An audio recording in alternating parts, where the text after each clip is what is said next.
नमः शिवाय। श्री महालक्ष्मी नमः। नमो भगवते वासुदेवाय। जय मां सरस्वती। जय श्री कृष्ण। राधे राधे। आप सभी को चैत्र पूर्णिमा और पवन पुत्र अंजनी नंदन श्री राम भक्त हनुमान जी के पावन जन्मोत्सव की बहुत बहुत शुभकामनाएं। आज का यह दिव्य और पवित्र दिन सनातन धर्म में अत्यंत महत्वपूर्ण माना गया है, क्योंकि यह वह शुभ अवसर है जब भगवान श्री हरिविष्णु की पूर्णिमा तिथि और श्री हनुमान जी का अवतरण उत्सव एक साथ आता है। आज हम इस पावन चैत्र पूर्णिमा की महिमा, उससे जुड़ी पौराणिक कथाओं और उसके आध्यात्मिक महत्व का श्रवण करेंगे। हमारे सनातन धर्म में चैत्र पूर्णिमा का विशेष स्थान है। ऐसी मान्यता है कि इसी पवित्र दिन पवन पुत्र श्री हनुमान जी ने अपने आराध्य प्रभु श्री राम की सेवा और धर्म की स्थापना के लिए इस धरती पर अवतार लिया था।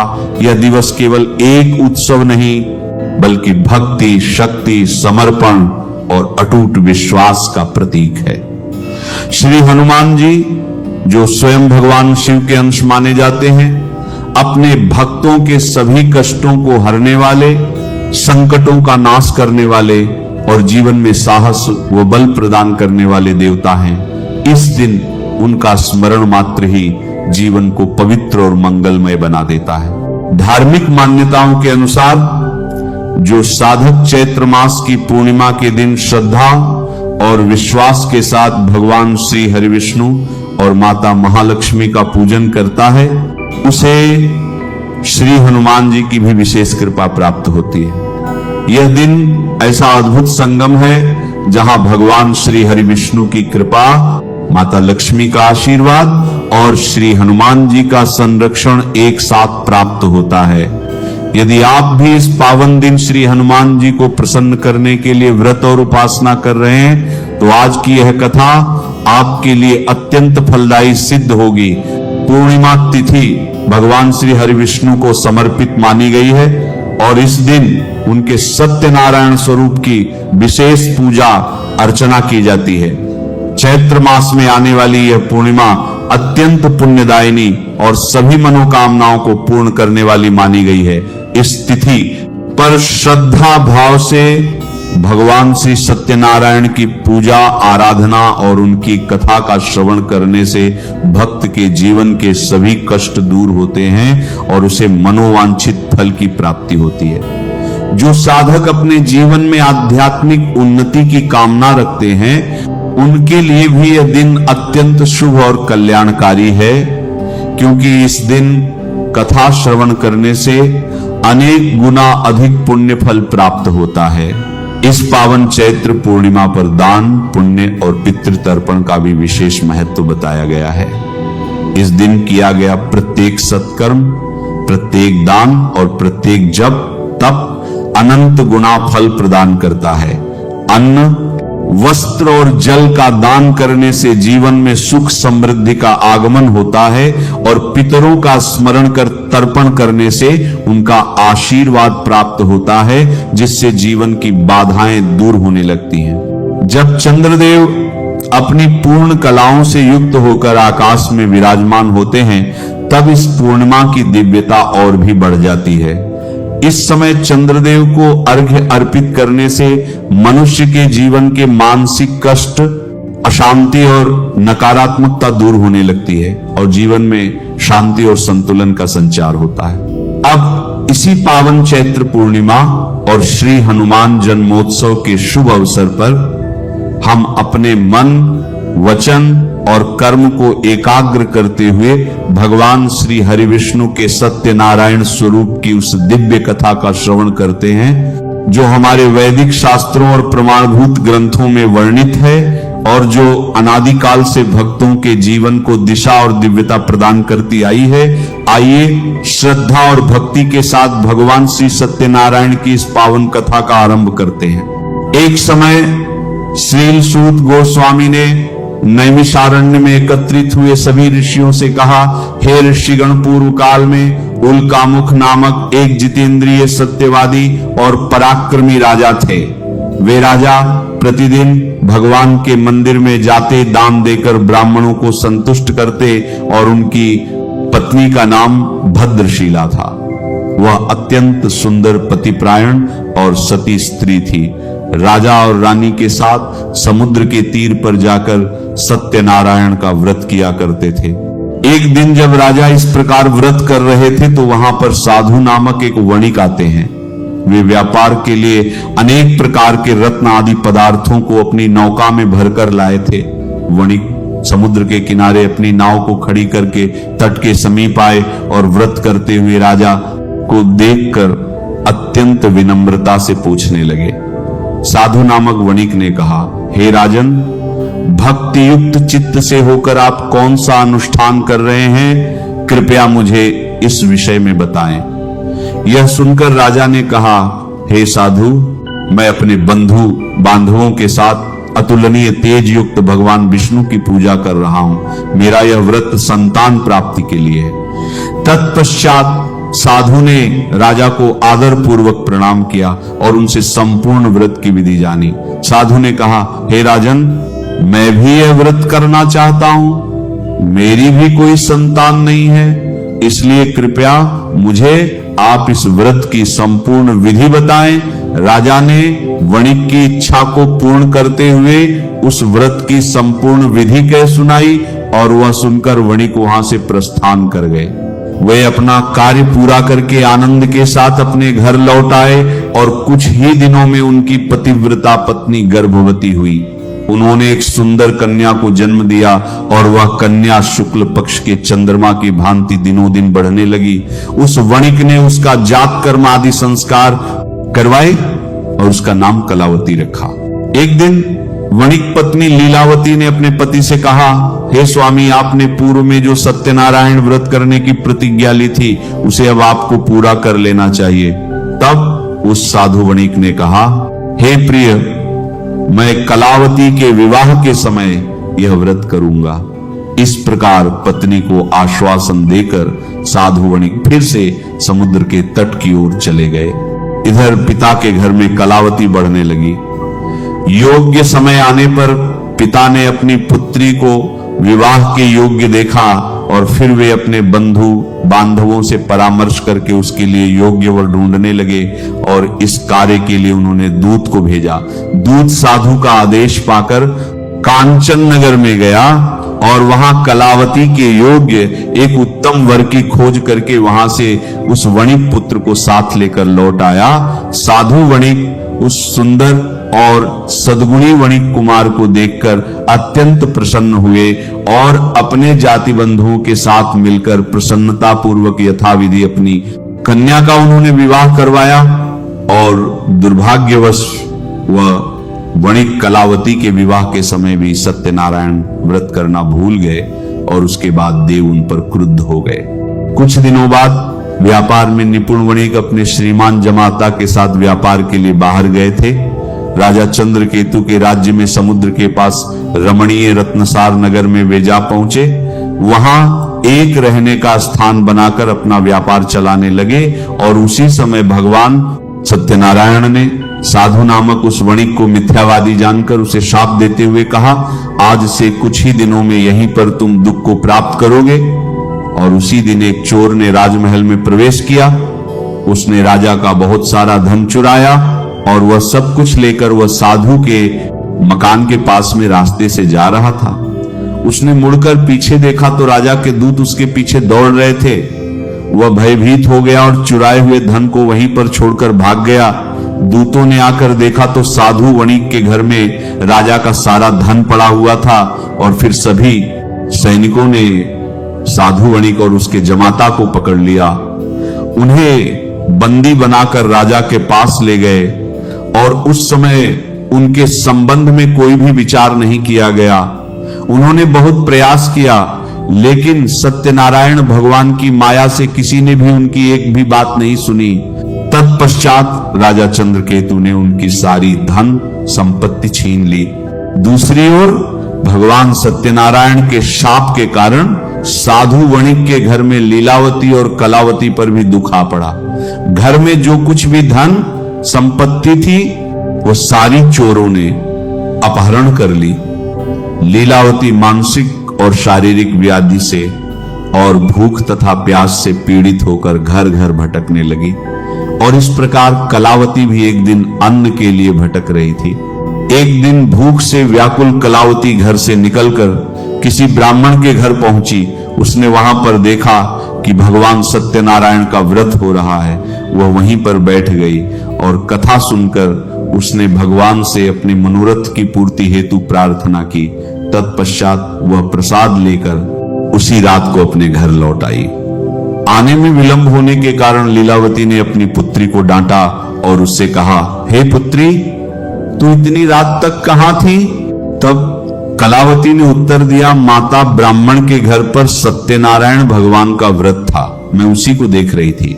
भगवान सत्यनारायण का व्रत संपूर्ण मनोरथों को पूर्ण करने वाला है। अपनी पुत्री की यह बात सुनकर लीलावती को पूर्व काल में किया हुआ संकल्प याद आया और फिर वह भगवान सत्यनारायण का व्रत करने के लिए तैयार हुई। उस साध्वी साधु पत्नी ने सुहृद बंधुओं के साथ मिलकर सत्यनारायण भगवान का व्रत किया और भगवान से प्रार्थना करते हुए कहा, हे प्रभु, आप कृपा करके मेरे स्वामी और जमाता को शीघ्र ही घर भेज दीजिए। उसने भगवान सत्यनारायण से बार बार यह प्रार्थना की और अपने पति तथा दामाद का अपराध क्षमा करने की याचना की। वणिक पत्नी के व्रत से भगवान सत्यनारायण प्रसन्न हो गए। उन्होंने श्रेष्ठ राजा चंद्रकेतु को स्वप्न में दर्शन दिया और उनसे कहा कि हे राजन, प्रातः होते ही दोनों वणिकों को छोड़ देना। उनका जो धन छीना है उसे दुगुना उन्हें देना नहीं तो मैं राज्य, धन और पुत्र के साथ तुम्हारा विनाश कर दूंगा। इतना कहकर भगवान वहां से अंतर्ध्यान हो गए। प्रातः काल होते ही राजा सभा में गए और स्वजनों के साथ वहां बैठकर दूतों को आज्ञा दी कि अभी जाकर उन दोनों बंदी महाजनों को छोड़ दिया जाए। राजा की आज्ञा पाकर दूतों ने दोनों महाजनों को मुक्त किया और उन्हें साथ लेकर विनय पूर्वक राजा से कहा, हे राजन, हम दोनों को हथकड़ी और बेड़ी से खोलकर यहां पर लेकर आए हैं। और उसी समय उन दोनों को अपने मन में पुरानी बात का स्मरण हुआ। भगवान सत्यनारायण की महिमा को याद किया उन्होंने और आश्चर्य तथा भय से विह्वल हो गए। उन्होंने राजा चंद्रकेतु को प्रणाम किया और फिर श्रीमान राजा चंद्रकेतु ने सोने और रत्नों से बने हुए आभूषण द्वारा दोनों वणिकों को अलंकृत किया, मधुर वचन कहे और उनसे छीने हुए धन से दुगुना धन उन्हें देकर कहा, हे साधु, अब आप अपने घर वापस जाइए। साधु वणिक और उसके जमाता ने राजा को प्रणाम किया और वे वापस अपने घर के लिए आने लगे। कुछ दूर आगे बढ़ने पर भगवान सत्यनारायण एक दंडी के वेश में उनके सामने आए और उनकी परीक्षा करते हुए पूछने लगे, हे महाजन, बताओ तो तुम्हारी नाव में क्या है? ये सुनकर साधु वणिक और उसके जमाता ने अहंकारवश हंसी उड़ाते हुए कहा, हे दंडी, क्यों पूछ रहे हो? तुम्हें रुपए चाहिए क्या? मेरी नाव में तो लता पत्र भरे हैं। अब दंडी के वेश में आए हुए सत्यनारायण भगवान ने साधु के निष्ठुर वचन सुने और उन्हें कहा, उचित है तुम्हारे यह वचन सत्य साबित हो। और यह कहकर वे तुरंत वहां से अदृश्य हो गए। जब वह थोड़ी दूर चले गए तब साधु भी समुद्र किनारे पहुंचा और नित्य क्रिया आदि करने के बाद नाव पर गया तो उसने देखा कि वास्तव में उसकी नाव में लता और पत्र ही भरे पड़े थे। यह देखकर उसे बड़ा आश्चर्य हुआ। वो मूर्छित होकर पृथ्वी पर गिर पड़ा। अपने ससुर की यह दशा देखकर जमाता ने उनसे कहा, हे पिताजी, आप किसके लिए शोक कर रहे हैं? यह सब तो दंडी के शाप का फल है। वे सब कुछ करने में समर्थ हैं। हमें उन्हीं की शरण में जाना चाहिए, तभी हमारा मनोरथ पूर्ण हो जाएगा। अपने जमाता की यह बात सुनकर साधु दौड़कर दंडी के पास पहुंचा, उनके दर्शन करके भक्ति पूर्वक नमस्कार किए और उनसे कहा, हे प्रभु, मैं बड़ा दुरात्मा हूं। आपकी माया से मुक्त होकर मैंने जो कुछ कह दिया उसके लिए मुझे क्षमा कीजिए। मैंने आपके सामने दुष्ट वचनों का प्रयोग किया। क्षमा ही साधुओं का धन है। साधु तो दूसरे का उपकार करने में लगे रहते हैं। इस प्रकार रोता हुआ वह विलाप करने लगा और दंडी के चरणों में गिर पड़ा। यह देखकर दंडी ने कहा, रो मत, मेरी बात सुनो। तुम मेरा अपमान करके मेरी पूजा से विमुख हो गए थे और उसी के फल स्वरूप बार बार तुम्हें दुख मिल रहा है। दंडी के रूप में आए हुए भगवान के यह वचन सुनकर साधु ने कहा, हे प्रभु ब्रह्मा, आदि स्वर्गवासी देवता, आपकी माया से मोहित होकर आश्चर्यमय रूप और गुणों को नहीं जान पाते। मैं भी आपकी माया से मुक्त हूं। मैं अपने वैभव के अनुसार आपकी पूजा करूंगा। मैं आपके शरणागत हूं। मुझे पुत्र और वित्त दीजिए। कृपया मेरी रक्षा कीजिए। इस प्रकार साधु के भक्ति युक्त वचनों को सुनकर भगवान श्री हरि तुष्ट हो गए और उन्होंने साधु को मनचाहा वर देकर वहीं पर अंतर ध्यान हो गए। तत्पश्चात साधु ने नाव पर चढ़कर देखा तो उसकी नाव फिर एक बार रत्न आदि से भर चुकी थी। तत्पश्चात साधु वणिक ने अपने मित्रों और जमाता के साथ मिलकर विधि पूर्वक भगवान सत्यनारायण का व्रत और उनकी पूजा की। बड़े हर्ष के साथ यात्रा आरंभ की और नौका बड़े वेग से चलने लगी। दोनों कुछ ही समय में अपने देश में वापस आ पहुंचे और तब साधु ने अपने जमाता से कहा, हे वत्स, यह देखो मेरी पूरी दिखाई दे रही है। तत्पश्चात साधु ने अपने धन के रखवाले दूत को नगर में भेजा और दूत ने साधु की पत्नी लीलावती के पास जाकर प्रणाम करते हुए कहा, हे माता, आपके पतिदेव अनेक प्रकार के धन और रत्नों के साथ अपने जमाता और सुहृद मित्रों के साथ आ पहुंचे हैं। दूत के मुख से यह समाचार सुनकर उस साध्वी वणिक पत्नी और उसकी पुत्री अत्यंत हर्षित हो गए। उसने भगवान सत्यदेव की पूजा संपन्न की और अपनी पुत्री से कहा, हे पुत्री, मैं पति के स्वागत के लिए आगे जाऊंगी, तुम भी मेरे साथ चलो। माता की यह बात सुनकर कलावती ने सत्यनारायण का व्रत किया, लेकिन बिना प्रसाद लिए ही वह पति के सामने चली गई। इससे फिर एक बार भगवान सत्यनारायण रुष्ट हो गए। धन, रत्न और जमाई को लेकर नौका जल में अदृश्य हो गई। कलावती ने जब अपने पति को नहीं देखा तो वह शोक से व्याकुल होकर रोने लगी। वो अपने पति और नाव के न दिखने से अत्यंत शोकातुर हो गई और अपनी पुत्री की इस दशा को देखकर साधु वणिक भयभीत हो गए। लीलावती अपनी कन्या को गोद में लेकर रुदन करने लगी। कन्या कलावती ने स्वामी को डूबा हुआ जानकर दुखी हृदय से पति की पादुकाओं को लेकर सती होने का निश्चय किया। धर्म को जानने वाले साधु वणिक अपनी कन्या की यह स्थिति देखकर अत्यंत शोकातुर हो उठे और उन्होंने मन ही मन सोचा, निश्चय ही भगवान सत्यदेव की माया के द्वारा ही मेरे जमाता हारे गए हैं। मैं अपने वैभव के अनुसार उनकी पूजा अर्चना करूंगा। और फिर साधु वणिक ने वहां पर सभी लोगों को बुलाया, ये बात कही, अपना मनोरथ व्यक्त किया और बार बार भगवान सत्यदेव को प्रणाम किया। और तब एक आकाशवाणी हुई जिसने कहा, हे साधु, तुम्हारी कन्या मेरे भोग प्रसाद का तिरस्कार करके अपने पति के पास आ गई थी, इसीलिए उसका पति अदृश्य हो गया है। अब वह घर जाए, प्रसाद लेकर लौट कर आए और तब अवश्य ही उसे स्वामी का सुख प्राप्त होगा। जब कलावती ने आकाशवाणी में यह बात सुनी तो वह तुरंत घर चली गई और वहां जाकर उसने प्रेम पूर्वक श्रद्धा के साथ प्रसाद लिया। और जब वह वापस आई तो उसने अपने पति को, नाव को और समस्त बंधुओं को साथ में देखा। उस कन्या ने अपने पिता से कहा, हे पिताजी, आइए अब हम घर चलते हैं, अब देर क्यों करें। कन्या की इस बात को सुनकर वणिक प्रसन्न हो गया और विधि विधान के साथ भगवान सत्यनारायण की पूजा करके धन, रत्न और बंधुओं के साथ अपने घर आ पहुंचा। तत्पश्चात प्रत्येक संक्रांति और पूर्णिमा के दिन यथाविधि भगवान सत्यनारायण की पूजा करता हुआ वो इस लोक में सुखी होकर अंत में सत्यपुर को प्राप्त हो गया। कथा का समापन करते हुए श्रील सूत गोस्वामी ने कहा, हे ऋषिगण, इस व्रत का आचरण करके मनुष्य समस्त दुखों से मुक्त हो जाता है। विशेषतः कलयुग में सत्य पूजा महान फल देने वाली है।